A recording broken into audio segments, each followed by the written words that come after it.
बात को देखते हैं। यहाँ इस प्रकार से लिखा है, कुछ मुख्य बात मैं आपके लिए पढ़ देता हूँ। 5वें पद में लिखा है, उसके दूसरी लाइन में है, 5वें पद की दूसरी लाइन में है, तुम जीवितों को मरे हुओं में क्यों ढूंढती हो? वह यहाँ नहीं परंतु जी उठा है। स्मरण करो कि उसने गलील में रहते हुए तुमसे क्या कहा था, तुम जीवितों को मरे हुओं में क्यों ढूंढती हो? आइए हम प्रार्थना करें। धन्यवाद देते हैं पिता इस समय के लिए, आपकी आराधना के लिए, महिमा के लिए। पिता परमेश्वर, तो राजाओं का राजा, प्रभु का प्रभु पिता, और सच में प्रभु यीशु मसीह जी उठा है, इस बात को बड़े विश्वास के रूप में ठहराते हैं। हम प्रार्थना करते हैं पिता परमेश्वर, अब हमें हमारे मनों में प्रभु यीशु मसीह को खोजना है पिता। अब हमें हमारे जीवन में प्रभु यीशु मसीह को खोजना है। अब हमें हमारे जीवन में प्रार्थना के माध्यम के द्वारा प्रभु यीशु मसीह को खोजना है। अब हमें हमारे पिता परमेश्वर जीवन में वचनों के तहत प्रभु यीशु मसीह को खोजना है, क्योंकि ये अनुग्रह के दिन है, क्योंकि ये अनुग्रह के दिन है जो कि आपने हमारे दिए हैं। ठहराए पिता, अनुग्रह के द्वारा हमारे आत्मिक जीवन की अगुवाई कर, संभाल और अपने प्रभुत्व में लेके चलो। उद्धार करना प्यारे बेटे प्रभु यीशु मसीह के नाम से मांगते हैं, सुने कबूल कीजिए इस प्रार्थना विधि को। आमीन आमीन। सो परमेश्वर का वचन लूका की पुस्तक उसके 24वें अध्याय और 1 से लेकर 8 पदों के बीच में हम इन बातों को देखते हैं, जहां पे वो चेले और मरियम मगदलीनी दोनों सभी लोग, तमाम जो लोग उसके साथ में क्रूसीकरण के रूप में जब थे गुड फ्राइडे के दिन के दौरान, या चेलों के साथ या आत्मिक संगति के रूप में जिस प्रकार से लोग उसके साथ में थे, अब वो चिंता करते हैं कि हमारे लिए सवेरे कब्र का पत्थर कौन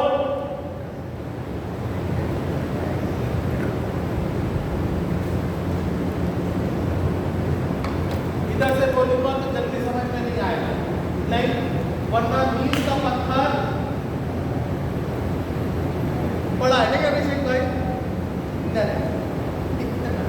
हमने बोला विल्सन कॉलेज के ठीक सामने, भैया 5 बजे से बैठ गए, बोला हो गया, अभी तो मेरी छुट्टी लगी है,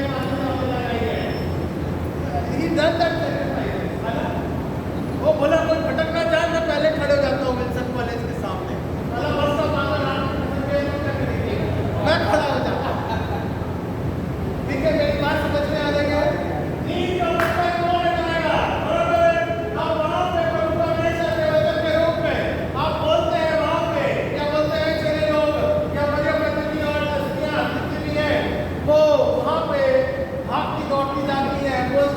भैया हमारे लिए पत्थर कौन हटाएगा?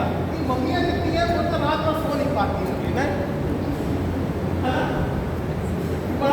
बड़ा संघर्ष होता है। ये 3 मम्मियाँ एक ही जगह बैठी है और अपनी व्याख्या बता रही है मेरे को, नहीं बोलो तो समझ में आता है। तो जगह जगह पे बच्चे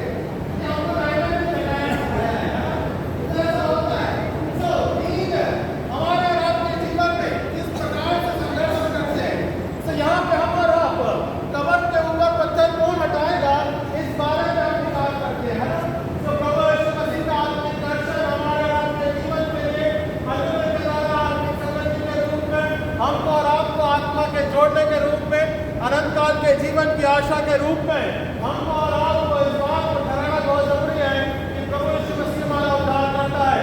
तो आत्मा का पड़ा हुआ पत्थर हटाना आत्मा का पत्थर हमें हटाना बहुत जरूरी है।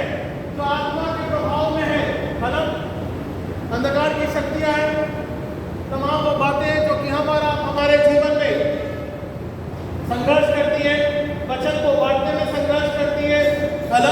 आज सवेरे अगर हमने देखा तो डॉक्टर साहब और हम जब प्राइस बांट रहे थे, एक पुलिस वाला आ गया, फिर उसके बाद में अभिषेक भाई जब बांट रहे थे तो बोलता मैं विश्वकर्मा वाला हूँ। अरे बाबा, तो जिसका भी हमें क्या मतलब है, हमको तो पत्थर हटाने से मतलब है।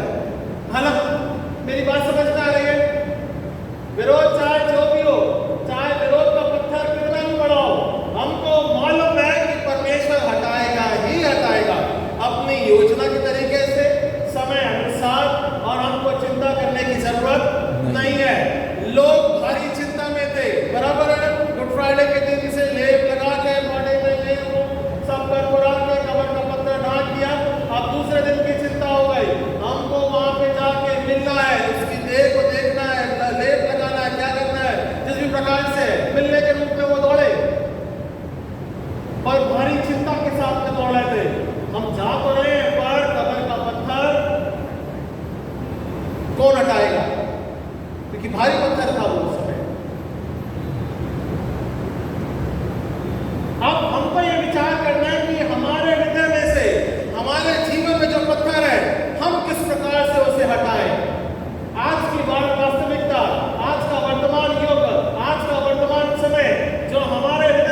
और ईस्टर संडे हमको और आपको मसीह के साथ एक लक्ष्य देता है।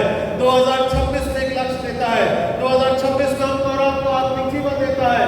2026 में परमेश्वर हमको और आपको मसीह के जी उठने के बारे में, घोषणाओं के बारे में, निरंतर उसकी गवाही के बारे में लक्ष्य देता है, ताकि उसकी गवाही लोगों तक हमारे जीवन के लक्ष्य के माध्यम के द्वारा पहुंचने पाए। और आज तमाम न्यूज में हो, चाहे वो तमाम युद्ध के आभास में हो, चाहे वो तमाम किसी भी प्रकार के प्रिंट मीडिया या फिर हम देखते हैं व्हाट्सएप के माध्यम के द्वारा हो, कहीं ना कहीं मसीह का लक्ष्य वो वहां पे बातों को पहुंचाया जा रहा है, ताकि लोगों के मनों का पत्थर हट सके, ताकि लोगों के मनों का जो डाउट का पत्थर है वो हट सके। और तमाम इस न्यूज में आप देखते हो इजराइल के बारे में, इजराइल जीवन के बारे में लोग सोच रहे हैं ऐसा कौन सा इतना छोटा सा देश है, आजू बाजू तमाम देशों से घिरा हुआ है, और परमेश्वर की योजना के रूप में अब तक लोग उसके ऊपर चढ़ाई नहीं करने पाए। अब इन बातों को खोजा जा रहा है ना? यही हम बात कर रहे थे प्राइज बांटने के माध्यम के द्वारा। तो योजना परमेश्वर ने ठहराई है, ये जो योजना है कि हर एक तक लोगों तक मसीह का वचन पहुंचने पाए, अब वो चाहे व्हाट्सएप के माध्यम के द्वारा हो रहा है, चाहे वो मसीह के यहाँ पे न्यूज चैनल के माध्यम के द्वारा हो रहा है, या लोगों के गवाही के माध्यम के द्वारा हो रहा है, या सताव के माध्यम के द्वारा हो रहा है।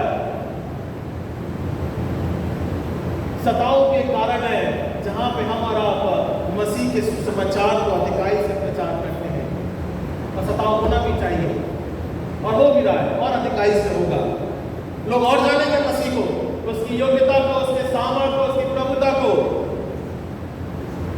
और हर एक के जीवन में से वो पत्थर हटेगा, हर एक के जीवन में से वो पत्थर हटेगा, और मसीह के लिए वो आशा प्रदान करेगा। सो आइए बड़े से बात में वचन के रूप में मनन करेंगे, इस प्रकार से हमारा मसीह के आत्मिक जीवन के रूप में उस कब्र में से पत्थर को हटा सकते हैं, या मसीह हमें किस प्रकार से आशा प्रदान करता है। सो स्वर्गदूत हमको एक आशा देते हैं, और वहां पे लोगों के मन में स्वर्गदूत बोलता है, तो जीवितों को मरे हुए में से क्यों ढूंढती है? जहां वो देख जिस प्रकार से उसने बोला था उसकी वाचा के रूप में, वहां पे वो जी उठा है और लोगों के साथ में वो संगति करता है। और हम और आप तमाम उस समय के रूप में यहाँ पे प्रभु यीशु मसीह के वचन को हम देखने और समझने पाते हैं। सो जो कब्र का पत्थर हटाया गया हमारा और आपके जीवन के लिए आशीष का कारण है। लूका उसके 24वें और 5वें पद में हम और आप जीवित आशा में जुड़ने पाए हैं, हम और आप जीवित जीवन में जुड़ने पाए हैं, और हम और आपको परमेश्वर ने आशा में लिए चलता है। सो रेजरेक्शन प्रभु यीशु मसीह का पुनरुत्थान हमारा और आपके जीवन का आत्मिक पत्थर हटा करके वो हमको आशा देता है कि हम उसके अनंत काल की योजनाओं में प्रवेश करते जाएं। ये हमको और आपको आत्मिक आनंद देता है, ताकि हम और आप जीवन के रूप में बढ़ते जाएं। तो पत्थर मेन नहीं है हमारे लिए, प्रभु यीशु मसीह का जीवना मेन है। पूर्ण रूप से उद्धार के रूप में उस योजना में हम और आप आत्मिक जीवन को देखने पाते हैं। सो पहली बात, कब्र में जो पत्थर है वो हमारा और आपके लिए क्या ठहराता है? आत्मिक सामर्थ्य को ठहराता है। वो परमेश्वर का आत्मिक सामर्थ्य, it is a spiritual power of God, जहाँ पे हम और आप मसीह में या मसीह आधारित या मसीह की धार्मिकता में हमारा जीवन या क्रिश्चियनिटी बेस है। सो आत्मिकता की सामर्थ्य वो कब्र का पत्थर हमको और आपको जगाने के लिए प्रेरित करता है। वो आत्मा का सामर्थ्य हमारे और आपके जीवन में कार्य करने के लिए प्रेरित करता है, और इसीलिए आत्मिक सामर्थ्य पौलुस के जीवन में जो आत्मा का पत्थर पड़ा हुआ था उसको वहां पे वो हटाता है प्रभु यीशु मसीह दमिश्क के रास्ते में, और आत्मा की सामर्थ्य को प्रकट करता है। तो प्रेरितों ने कहा the book of acts chapter 10, तो पढ़ दीजिए मेरे लिए, जिसको भी मिलेगा वो प्रेरितों ने कहा the book of acts chapter 10, प्रेरितों ने कहा उसका 10वां अध्याय और 38 पद से 38 वर्ष, यहाँ इस प्रकार से लिखा है, मैं पढ़ दूं आपके लिए। क्या परमेश्वर ने किस रीति से यीशु नासरी को पवित्र आत्मा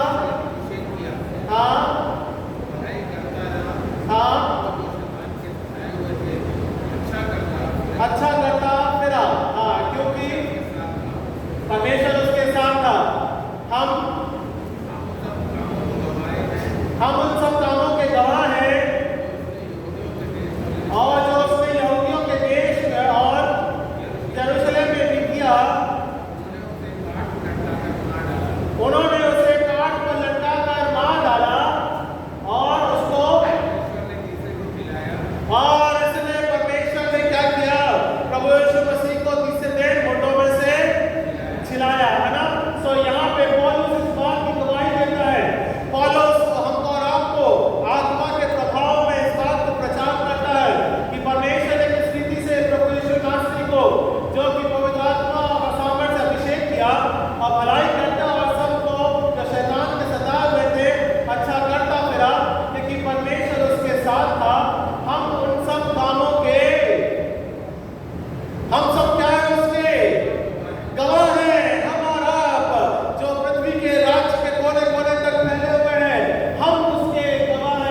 पहुंच नहीं पाए।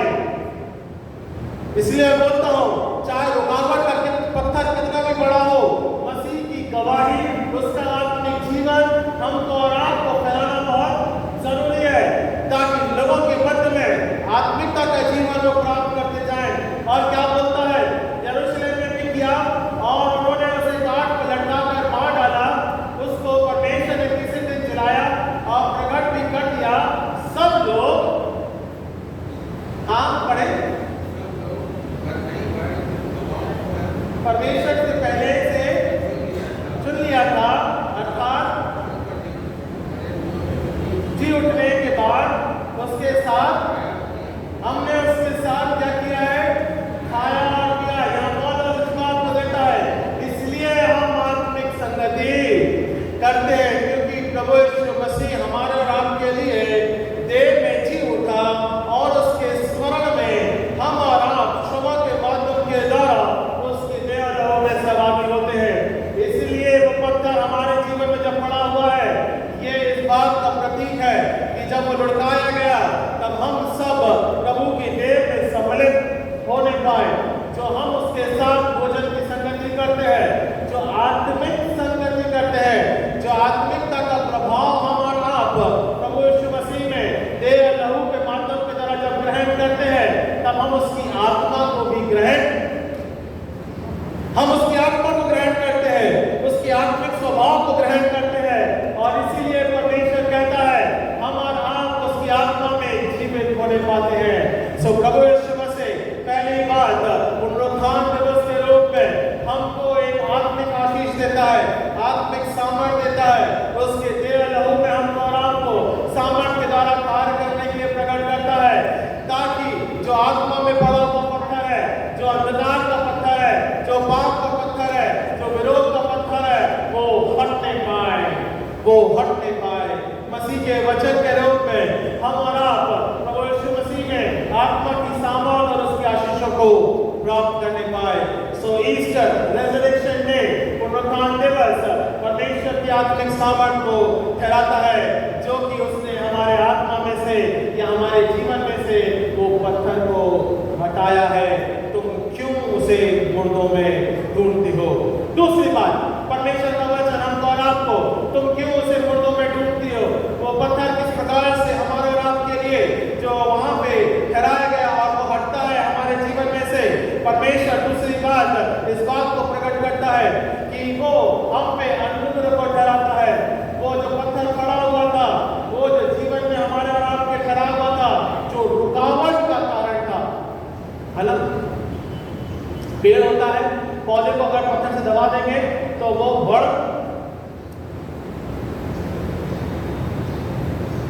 पत्थर एक प्रकार की रुकावट है ना? हमको बढ़ने नहीं देती है, या हमको और आपको दबाना मांगता है। पत्थर इस प्रकार का है, और इसलिए हमको और आपको परमेश्वर में वो अनुग्रह हुआ है, ताकि हम उस आत्मा के पत्थर को हटा सके। और प्रभु यीशु मसीह ने जब उस पत्थर को हटाया, जब वो वहां से कब्र में से निकल करके तीसरे दिन मुर्दों में से जी उठा, तो वो हमारे और आपके लिए अनुग्रह को ठहराता है। वो अनुग्रह की बात है जो कि उसने क्रूस पर से कही, वो आशा हमको और आपको प्रभु यीशु मसीह के तीसरे दिन मुर्दों में से जी उठने में एक प्रमाणित करती है, एक प्रकार का प्रमाण देती है, एक प्रकार का सामर्थ प्रदान करती है कि नहीं, जो बातें भविष्यवाणी के रूप में यशायाह उसके 53वें अध्याय के अनुसार हो, जो लिखा है वो पूरा हो सके। जो मैंने चारों सुसमाचारों में मत्ती, मरकुस, लूका या यूहन्ना के अनुसार जो बातें मैंने बोली है, चाहे वो लाजर के विषय में हो, चाहे वो आरती के बेटे के रूप में हो, मैंने जो बातें बोली है वे सब सत्य हो सके। ये है अनुग्रह का प्रमाण, जहाँ प्रभु यीशु मसीह तीसरे दिन मुर्दों में से जी उठता है।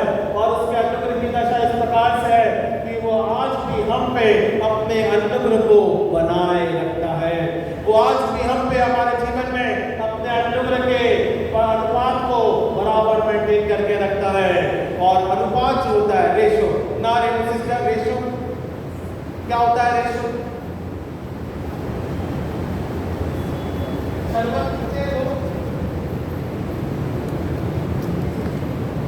मेरी बात ऐसे समझ में नहीं आई, मुझे मालूम है नींद आती है। शरबत पीते हैं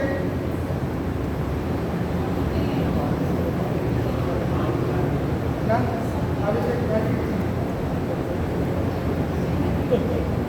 नहीं नहीं मैं वो नहीं बोल रहा हूँ, शरबत पीते हैं नहीं नहीं, शरबत पीते हैं या नहीं, शरबत पीते हैं मैं सोचा कुछ और ना, लोग शरबत पीते हैं, रंगीन पानी पीते हैं, अपने अनुसार पीते हैं जैसा उसे या तो प्रपोर्शन में पीना पड़ता है, या शक्कर डालनी पड़ती है, या पानी डालना पड़ता है। पर ज़्यादा पानी डालोगे तो टेस्ट ना, चांद साहब ना, हमारा और आपका एक्सपीरियंस बहुत ज़बरदस्त है साहब। नहीं, इस बात को कहने में मैं शर्माता नहीं कि दीपिका भी बैठी है। तो शरबत का पानी जो हमारे चांद साहब पीते थे उसे अनुपात में पिया जाता था, बराबर है। टेस्ट मैं अपने मुंह में लेके बोल रहा हूँ, ठीक है ना, ताकि किसी को वो बाद में बात, क्योंकि चांद साहब तो ओल्डर है, आप बोलोगे तो कोई दिक्कत नहीं हो, हमारे साथ ही रहेंगे। सो लोगों का पानी पीने का तरीका अनुपातित होता है, बराबर है। Now when the Jesus Christ has given his life, प्रभु यीशु मसीह जिस रेशो में अपने जीवन को प्रमाणित करता है या हमारा और आपके लिए बलिदानित होता है, जो उसने बात कही वचन के पूरा होने के रूप में, उसी अनुपात में वो हमको और आपको तीसरे दिन मुर्दों में से जी उठ करके उन बातों को वो क्या करता है, सत्य को प्रमाणित करता है। सो 1:1 = 2, बराबर है ना। इस प्रकार से हम देखते हैं, तो प्रमाण जो होना चाहिए वो बराबर से बना रहना, उस प्रमाण में बराबर से नहीं रहेगा तो केमिकल रिएक्शन उल्टा,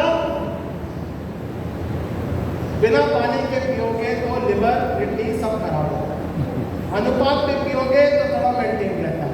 और डॉक्टर साहब की भाषा में थोड़ा थोड़ा पिया करो एज अ मेडिसिन। भैया ऐसे नहीं प्रचार कर रहा हूँ, सीधा आ जाओ, बोले आ जाओ पानी से साथ।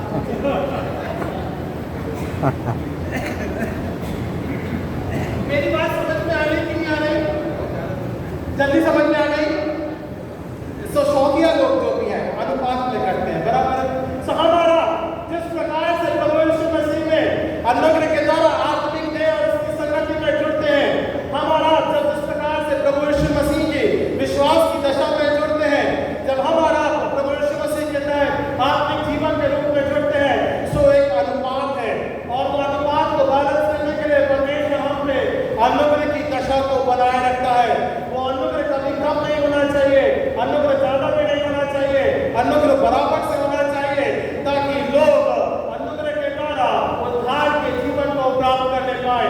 सो परमेश्वर हमारे जीवन में जो आत्मा का पत्थर पड़ा हुआ है उसे अनुग्रह के द्वारा हटाता है, उसे अनुग्रह के द्वारा आशा प्रदान करता है, और हमारे और आपके आत्मिक जीवन को फलवत्ता करता है, बढ़ाता है और योग्य बनाता है। इसीलिए परमेश्वर का वचन अनुग्रह के माध्यम के द्वारा हमारे और आपके लिए एक आशा प्रदान करता है कि कौन पत्थर हटाएगा। परमेश्वर हमको और आपको अनुग्रह के द्वारा वो आत्मिक जीवन ठहराता है।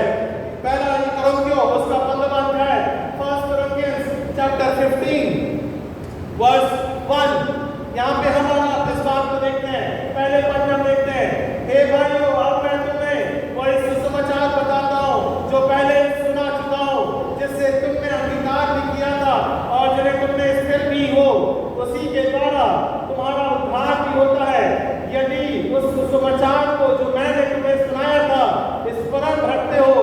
क्या लिखा है? जो सुसमाचार का प्रचार तुमने सुना है, तुमने पढ़ा है, पर उसको क्या करते हो? तुम स्मरण रखना बहुत जरूरी है। अनुग्रह की दशा प्रभु यीशु मसीह को स्मरण करना है। अनुग्रह की दशा प्रभु यीशु मसीह के तीसरे दिन मुर्दों में से जी उठने के तहत हमको एक आशा के रूप में, आनंद के रूप में, धन्यवाद के साथ में हमें स्मरण करना बहुत जरूरी है। So we need to give thanks to the lord. परमेश्वर को धन्यवाद देना बहुत जरूरी है, ये इसे स्मरण करना बहुत जरूरी है। आगे क्या लिखा है? नहीं तो तुम्हारा विश्वास करना व्यर्थ होगा। इस कारण मैं सबसे पहले तुम्हें यही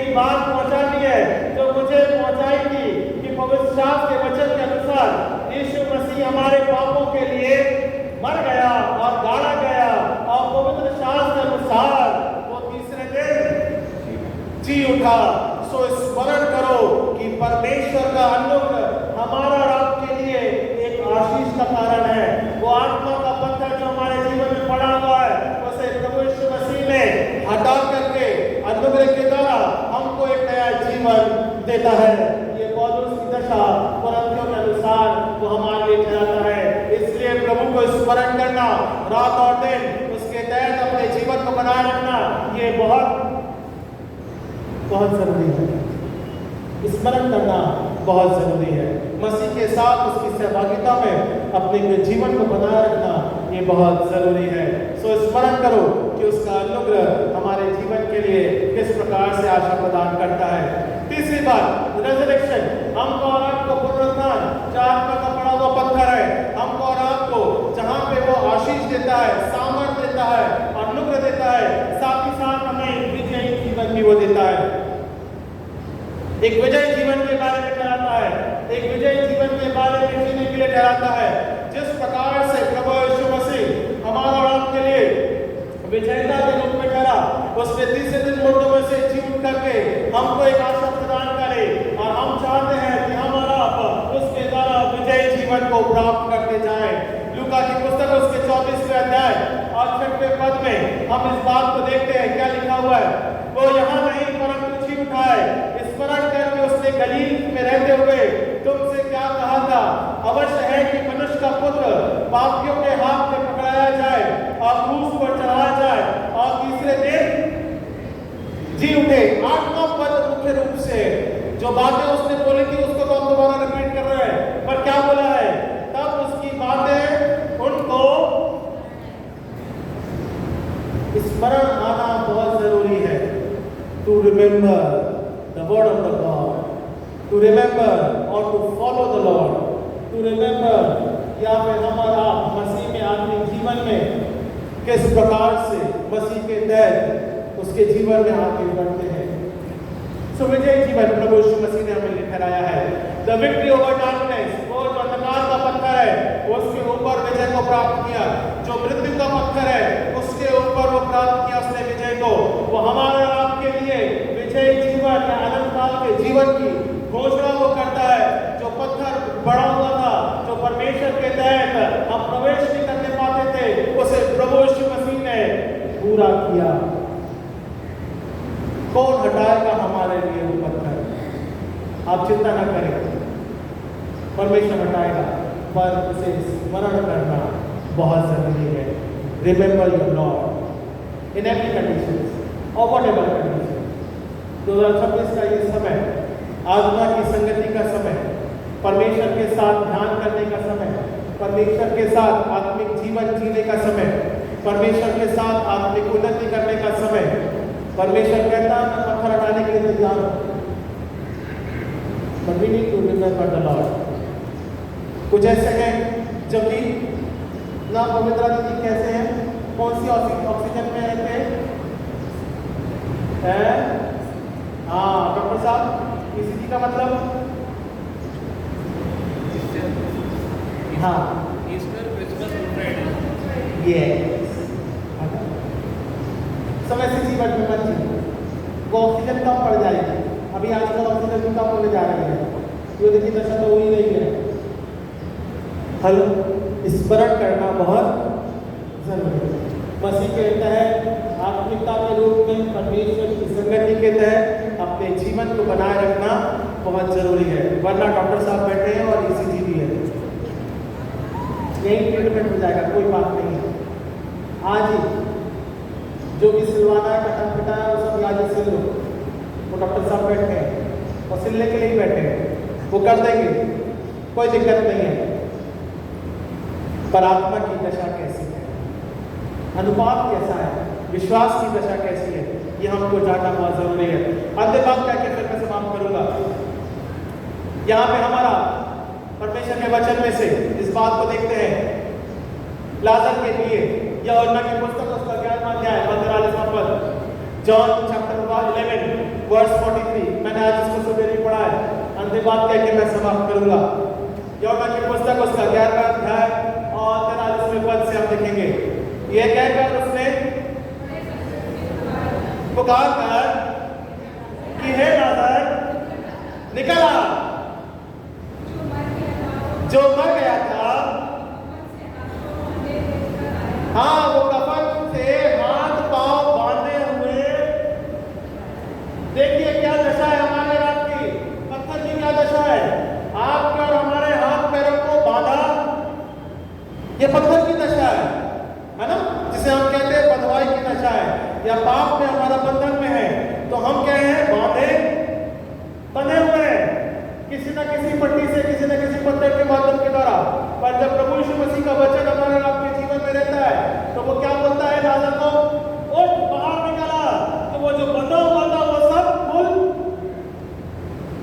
है ना, जो बंधा हुआ है वो सब खुल जाता है मसीह में। हमारा मसीह में आजाद हुए हैं, हमारा मसीह में जो बंधा हुआ है, परमेश्वर ने हमको और आपको आजाद किया है, परमेश्वर ने हमको और आपको आत्मिक जीवन दिया है, परमेश्वर ने हमको और आपको आत्मिक सामर्थ दिया है।